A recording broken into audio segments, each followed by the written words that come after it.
Welcome to the Learning Pines YouTube. We hope this video helps. Click the Apple menu at top left and choose System Settings. The Settings app opens and shows categories in a sidebar. Select General, then click Language and Region in the sidebar.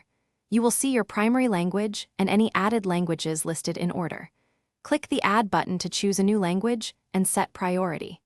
This screen also shows region settings and preferred. Use the Add menu to select a language and click Add to confirm. After adding, drag the new language to the top to make it the primary language. The system will reorder keyboards and menus based on that priority. You may be prompted to restart apps or the Mac to apply changes. If a restart is required, save your work before proceeding for a smooth switch. Open keyboard settings to add or reorder input sources and shortcuts.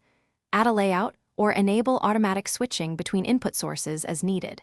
Adjust region, first day of week, and measurement units for formats in language and region.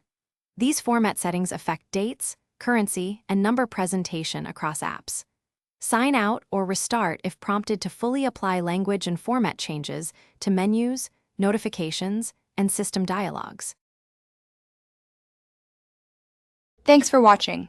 Consider subscribing if we helped you.